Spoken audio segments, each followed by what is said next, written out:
Hello बच्चों, एक बार फिर से स्वागत करते हैं यूपी बोर्ड हिंदी मीडियम के सबसे बड़े चैनल पर। कैसे सब बढ़िया, फर्स्ट क्लास। आई होप आप सब मस्त होंगे, स्वस्थ होंगे, अपनी पढ़ाई को बेहतरीन तरीके से कर रहे होंगे। मेरे बच्चों, क्या हाल चाल है? बढ़िया, फर्स्ट क्लास। बोलो तो एक नंबर, झक्कास। आज हम बात करने वाले हैं परमाणु की संरचना। परमाणु की संरचना मतलब ये दूसरा चैप्टर है जो बहुत ज्यादा इंपॉर्टेंट होता है, चाहे वो 11th के पर्पज से हो, चाहे वो जेई नीट के पर्पज से हो, चाहे वो आईआईटी के पर्पज से हो। मतलब ये इतना इंपॉर्टेंट चैप्टर होता है कि ये एक समझ लो कि एक बेसिक है। अगर आपने परमाणु की संरचना नहीं पढ़ा है तो समझ लीजिए कुछ भी नहीं पढ़ा है। इस वजह से आज का जो लेक्चर होने वाला है, जैसे बताया जाए, जैसे लिखाया जाए, उन सारी चीजों पे अच्छे से अध्ययन करना और अच्छे से पढ़ते चलना। ठीक है बेटा?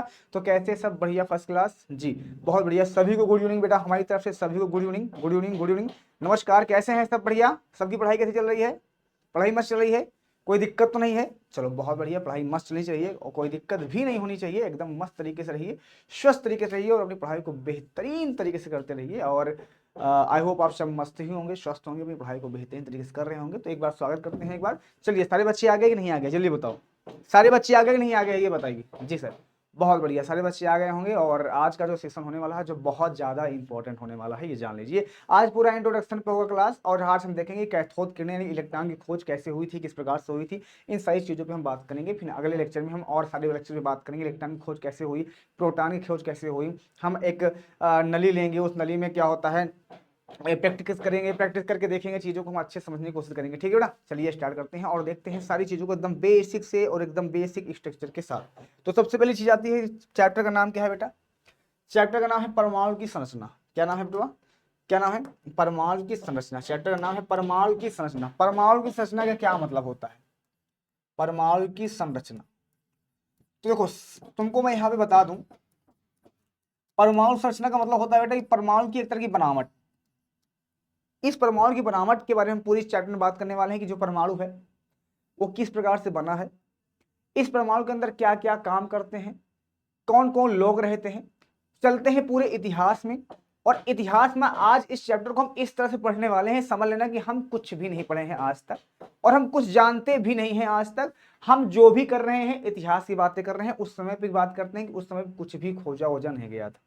उस समय पे कुछ भी खोजा वोजा नहीं गया था, कुछ भी नहीं मालूम था हमें। वहां से स्टार्ट करते हैं, और जो भी चीजें बताई जाएगी ये समझ लेना कि एक इतिहास की पार्ट है और एक इतिहास की कही गई बात है। और फिर बाद में हम उसको कुछ ना कुछ नाम देंगे, बाद में हम कुछ ना कुछ उसके साइंटिस्ट का नाम देंगे जिनके द्वारा खोजा जाएगा, और इस तरह से करते करते हम बहुत सारी चीजों का अध्ययन कर लेंगे।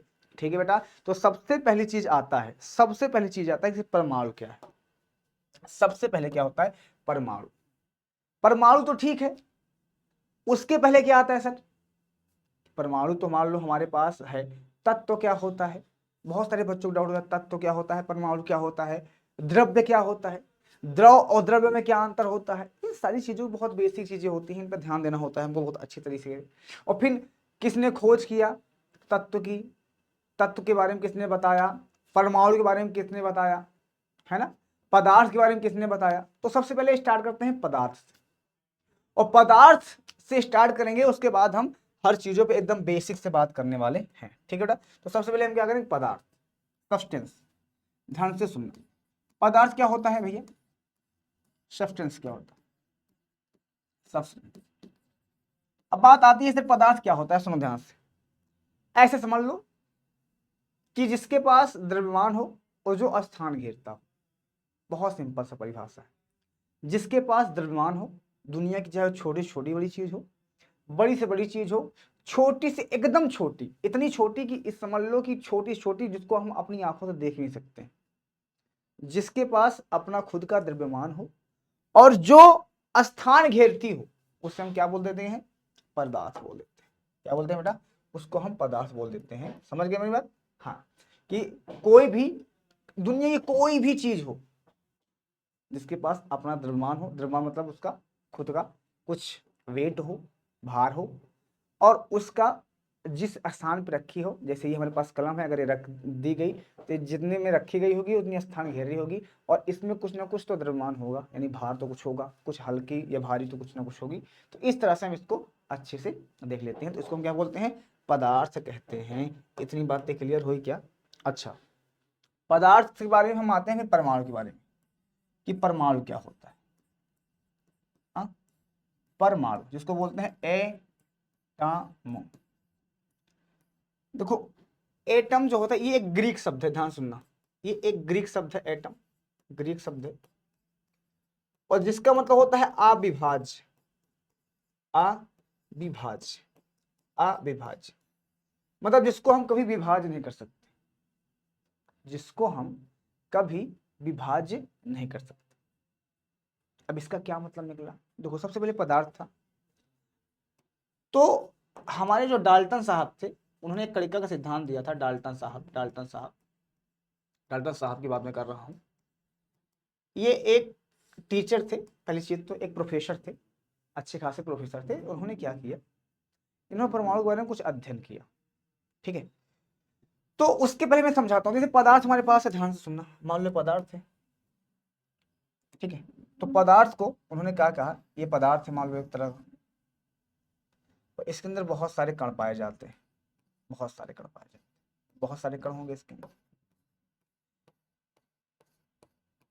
ठीक है। तो इस पदार्थ में से हमने एक कण को निकाला, इसको नाम दे दिया परमाणु। मैं अपनी लैंग्वेज में बता रहा हूँ, किताब नहीं, इसको हमने दे दिया परमाणु। अब डाल्टन भाई साहब आए, उन्होंने कहा कि जो परमाणु है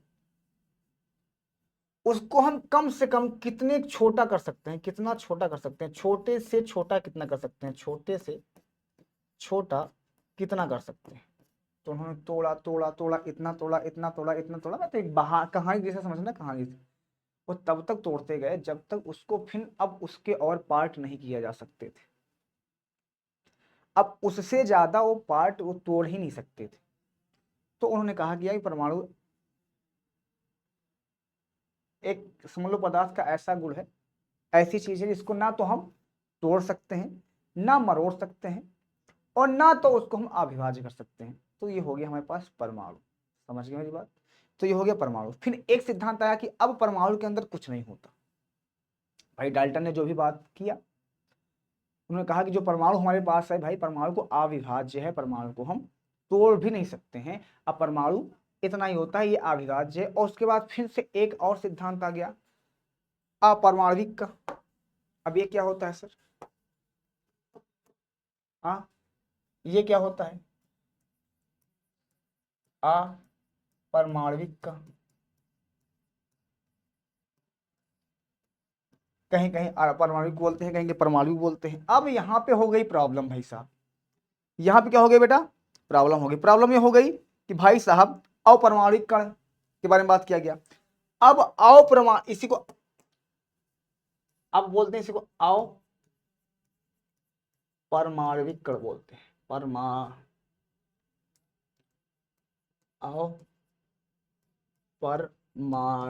कण बोलते हैं। फिर बाद में पता लगाया गया, इतिहास में जान लो, मुझे भी कुछ नहीं पता है, कुछ नहीं पता है। अपरमाणविक कण के बारे में अध्ययन किया गया, और जब अपरमाणविक बारे में अध्ययन किया गया तो यहां से एक बात और पता चली कि इसके अंदर तो इलेक्ट्रॉन होते हैं भाई साहब, इसके अंदर प्रोटॉन भी होते हैं भाई साहब,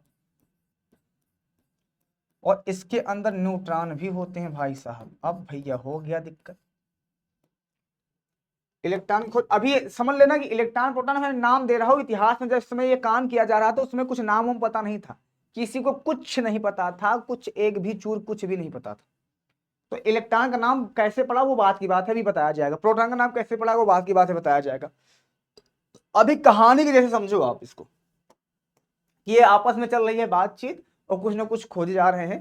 तो उन्हें जब परमाणविक कण के बारे में अध्ययन किया तो उन्होंने कहा कि इलेक्ट्रॉन, इलेक्ट्रॉन खोज किसने किया था? जे थॉमसन ने किया था। कहीं कहीं थॉमसन लिखा रहता है, इस बात का ध्यान दीजिएगा, कहीं कहीं इसको थॉमसन लिखे रहते हैं, ऐसे थॉमसन भी लिखे रहते हैं, तो बच्चे कंफ्यूज आ जाते हैं। प्रोटॉन का जो बहुत बड़ी बड़ी कोचिंग है, बहुत बड़ी बड़ी संस्थान है या यूपीएससी है, वो खोज मानता है। आप कहते हो प्रोटॉन का जो खोज होता है रदरफोर्ड ने किया था, लेकिन एक्चुअल में गोल्ड स्मिथ ने किया था। गोल्ड स्मिथ ने किया था। किसने? गोल्ड स्मिथ ने किया था। और न्यूट्रॉन का खोज चैंडविक ने किया था, ठीक है, चैंडविक ने किया था, चैंडविक भाई साहब ने किया था, ठीक है। तो इन्होंने क्या किया था, इसको खोज कर दिया था। अब बात हो गई कैसे खोजूं, इसके बारे में बहुत अध्ययन करेंगे। तो इलेक्ट्रॉन की सबसे पहले इलेक्ट्रॉन की खोज होती है, कैसे होती है? तो इलेक्ट्रॉन खोज करने के लिए सबसे पहले हमारे पास, ध्यान से सुनो, 1880 की बात है, ध्यान सुनना, 1880 की बात है। दो साइंटिस्ट, एक का नाम था विलियम कुक्स, क्या नाम था? विलियम कुक्स, कुक्स। और एक भाई साहब हमारे पास जानते हैं कौन थे? जॉन डाल्टन भाई साहब, है ना? कौन थे? जॉन डाल्टन भाई साहब। इन्होंने क्या किया, एक नली लेकर एक्सपेरिमेंट किया। क्या किया बेटा? एक नली लेकर क्या किया इन्होंने, क्या किया? एक्सपेरिमेंट किया। ठीक है, ठीक है बेटा। तो इन्होंने क्या किया? एक्सपेरिमेंट किया। क्या किया? 1880 में किन्ने? विलियम कुक्स ने और जॉन, सॉरी माफ करना, जे जे थॉमसन ने, यार जान रहा था, जे जे थॉमसन, जे जे थॉमसन भाई साहब ने क्या किया? क्या किया? एक एक्सपेरिमेंट किया। अब देखो, इंसान जब खुराफाती होता है ना, तो उसके दिमाग में तरह तरह की बातें आती हैं, तरह तरह की चीजें आती हैं, तरह तरह की चीजें होती हैं। ठीक है, तो उनके मन में बहुत तरह तरह की बातें आई, बहुत तरह तरह की चीजें आई। और उस चीजों से क्या हुआ, इस बात को हम बहुत ध्यान से सुनेंगे। बेटा हमारी ये बात सबको क्लियर है? हमारी आवाज सबको क्लियर है? चलो, बहुत बढ़िया। तो यहाँ पे जी बेटा, बात बिल्कुल मत कीजिए, आप आपस में बात तो बिल्कुल कीजिए ही मत। अच्छा सर, आपने कहा इतनी बात सही है, हमने कहा हाँ सही है। आगे लगाओ, इलेक्ट्रॉन की खोज। 1880 की बात है, मजाक मजाक में इन्होंने बहुत बड़ी काम कर दिया। यहाँ पे लिखो इलेक्ट्रॉन की, इलेक्ट्रॉन की, इन्होंने एक ट्यूब लिया, ट्यूब कांच की नली मान लो, एक तरफ से कांच के मान लो नली, क्या मान लो? एक कांच की नली मान लो, अपने हिसाब से कुछ भी मान लो यहाँ पे। तो उन्होंने कांच का एक क्या लिया? नली लिया, ऐसे मान लो, विसर्जन नली इसको बोलते हो आप। ठीक है, तो कांच की जो नली है किस प्रकार से लिया गया मैं तुमको दिखाता हूँ यहाँ पे। ठीक है, तो उन्होंने कांच की एक नली लिया, ठीक है, कुछ इस तरह से करके। ठीक है, और इस नली में उन्होंने क्या करता, क्या? निर्वात द्वारा, निर्वात द्वारा इसके अंदर की जितना भी प्रेशर था, हवा था, उसको बाहर निकाल दिया। क्या किया बेटा? उसको उन्होंने क्या किया बेटा? उसको उन्होंने बाहर निकाल दिया। ठीक है, निर्वात पंप द्वारा उसको क्या कर दिया? बाहर निकाल दिया। निर्वात पंप द्वारा क्या किया? यहाँ पे हम लिखा निर्वात पंप, निर्वात पंप,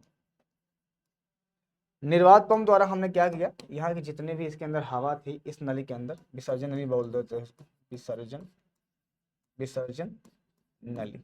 ठीक है, इसके अंदर जितनी भी हवा थी, जैसे बोलते हैं, नहीं बोलते हैं वैक्यूम पंप नहीं होता, जैसे देखो आप लोग घर में यूज करते हो, जो सारे कचरे को, हर चीज को एक डब्बे में इकट्ठा कर देता है।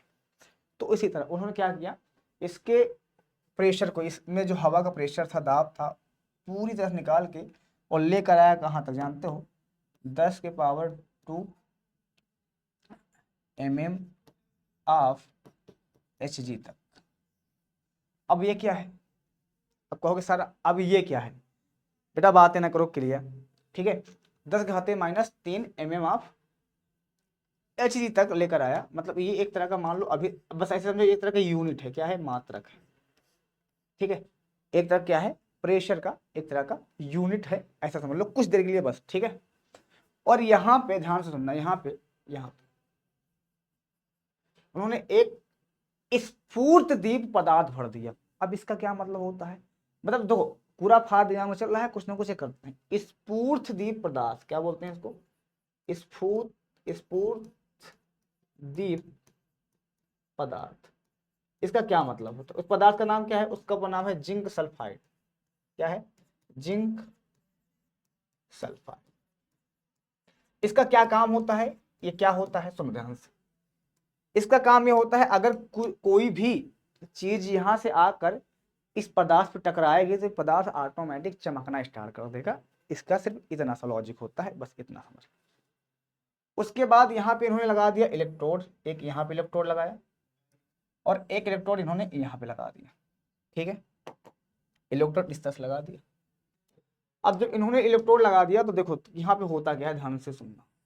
थोड़ा सा मैं इसको पूरे को अच्छे से इधर कर देता हूँ।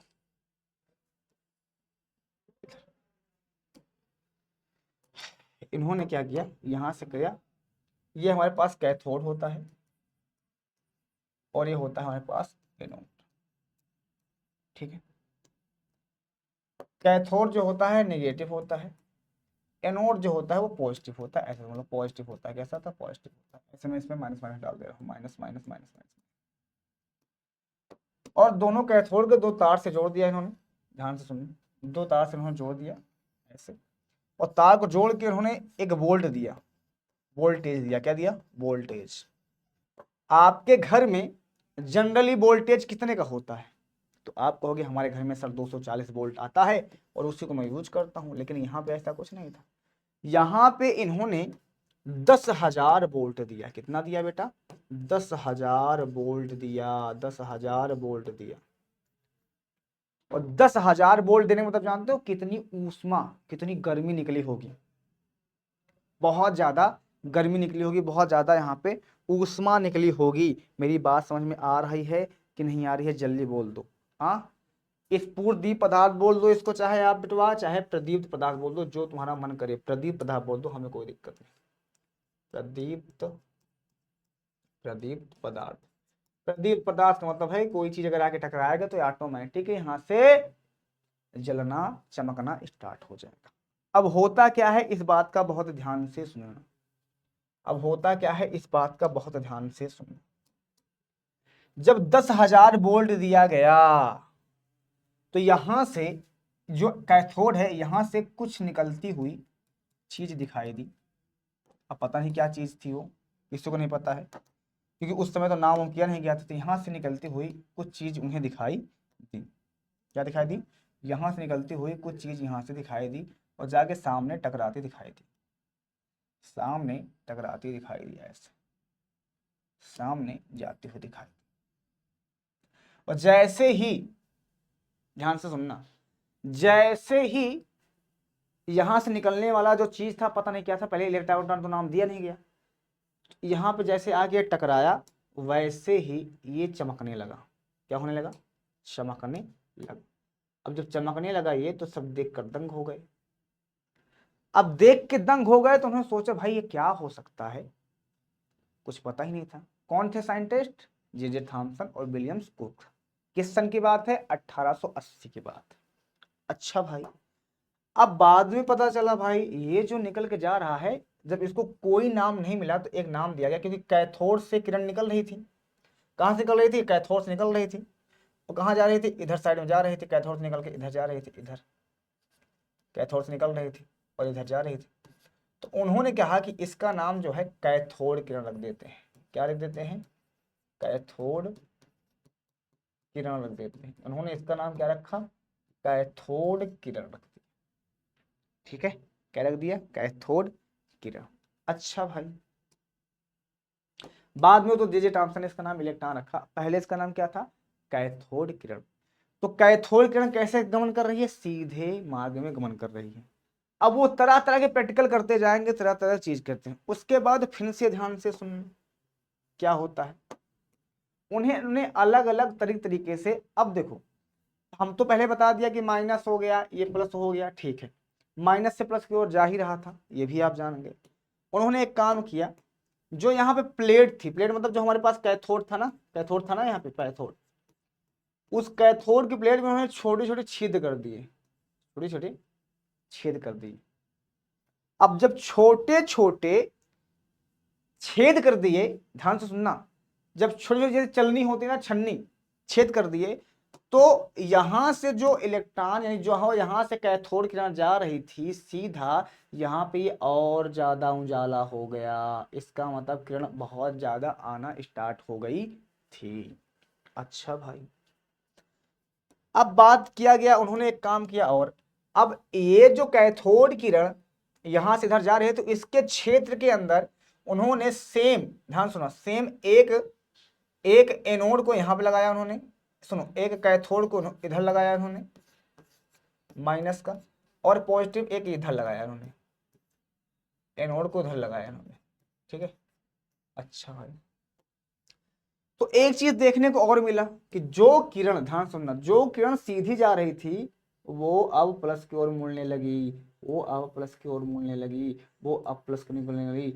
मतलब एक चीज क्लियर हो गई कि जो कैथोड किरण निकल रही है उसका आवेश कैसा है, निगेटिव है, क्योंकि ये पॉजिटिव के पास जा रहा है। इस वजह से इसका जो आवेश है, जो चार्ज है, वो कैसा है बेटवा, निगेटिव है। ये पता चल गया कि यहाँ से जो कैथोड किरण दिख रही है वो कैसी होती है। तो पता लगाया गया कि जो कैथोड किरण होती है, जो कैथोड किरण होती है वो कैसी होती है बेटवा, वो ऋणात्मक होती है। पता लगा लिया गया क्योंकि पॉजिटिव की तरफ वो आकर्षण हो रही थी। अच्छा भाई, इतनी बातें कर लिया गया। अब एक चीज और पता लगाया गया। क्या पता लगाया गया, ध्यान से सुनना। एक चीज और पता लगाया गया यहाँ पे। पता ये लगाया गया कि भाई इस चीज को पता लगाओ,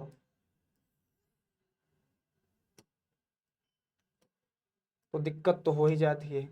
अब बात आ गई भाई कैसे करना है इसको, ध्यान सुनो। उसके बाद उन्होंने एक काम किया है, एक छोटा सा यहाँ पे एक छोटा सा पंखा रख दिया है यहाँ।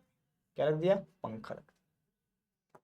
जब छोटा सा पंखा रखा तो वहां पे एक बहुत ही अद्भुत चीज दिखाई दी। क्या दिखाई दी, कि जो इधर से कैथोड की जा रही थी, वो पंखे को ऑटोमेटिक नचाना स्टार्ट कर दी। पंखा ऑटोमेटिक घूमने लगा, और पंखा ऑटोमेटिक घूमने लगा मतलब पंखा किस गति में आ गया, गतिज ऊर्जा में आ गया। इससे यह ज्ञात हुआ कि जो कैथोड किरण है बेटवा, उसके अंदर गतिज ऊर्जा भी होती है। जो कैथोड किरण है उसके अंदर काइनेटिक एनर्जी होती है, गतिज ऊर्जा होती है। क्या होती है, गतिज ऊर्जा होती है, गतिज ऊर्जा होती है।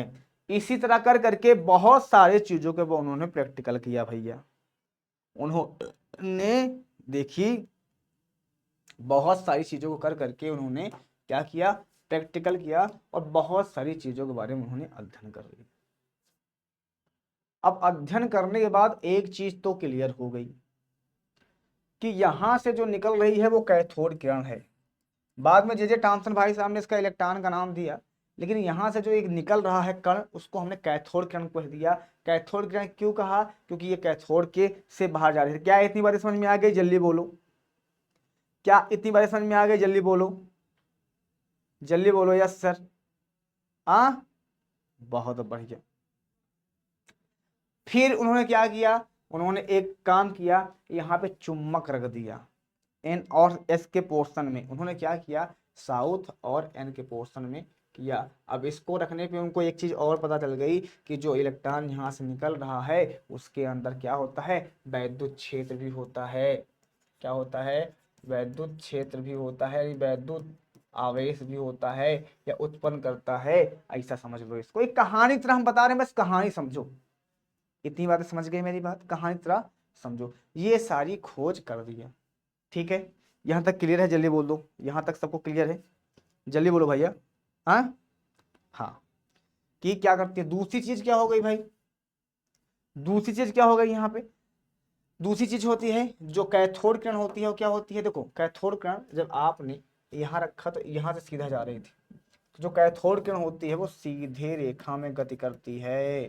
जो कैथोड किरण होती है वो सीधी सीधी रेखा में गमन करती है, रेखा में गमन करती है, गमन करती है, गमन करती है। इतनी बात समझ में आई कि नहीं आई, सीधी रेखा में क्या करती है, गमन करती है।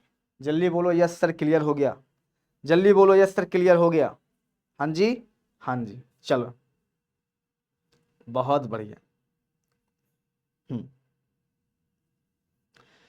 तो ये इतनी बातें समझ में आ गई सबके। थोड़ा पानी पी लें आपकी जरूरत हो तो।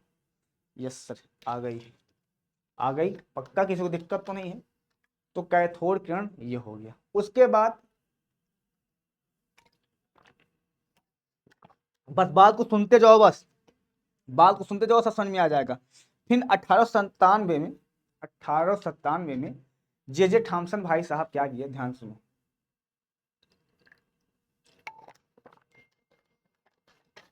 जे थॉमसन भाई साहब ने क्या किया, इसके आवेश द्रव्यमान के अनुपात को निर्धारण किया। क्या किया,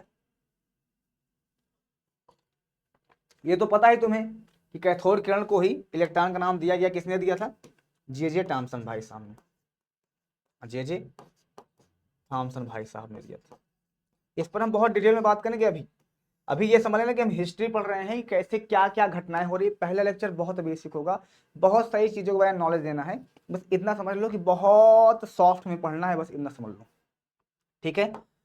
तो बात 1827 1897 में, ध्यान सुनो, 1897 में जो जे टॉमसन भाई साहब थे, जे टॉमसन भाई साहब थे, थॉमसन भाई साहब थे, उन्होंने क्या किया था, इस बात पे थोड़ा गौर करते हैं। उन्होंने एक काम किया, उन्होंने इलेक्ट्रॉन और इलेक्ट्रॉन का द्रव्यमान का निर्धारण कर दिया। अब कैसे किया, ये बात की बात है। क्या किया उन्होंने, अनुपात को क्या कर दिया बेटा, निर्धारण कर दिया।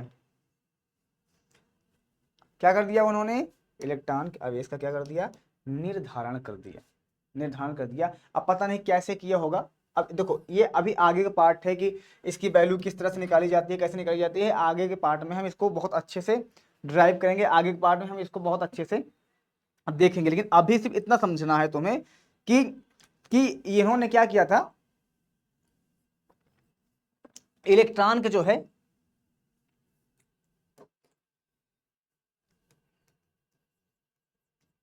इलेक्ट्रॉन का जो है आवेश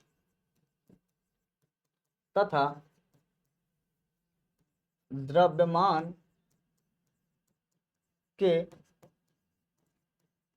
अनुपात का निर्धारण कर दिया। क्या कर दिया भैया, निर्धारण कर दिया।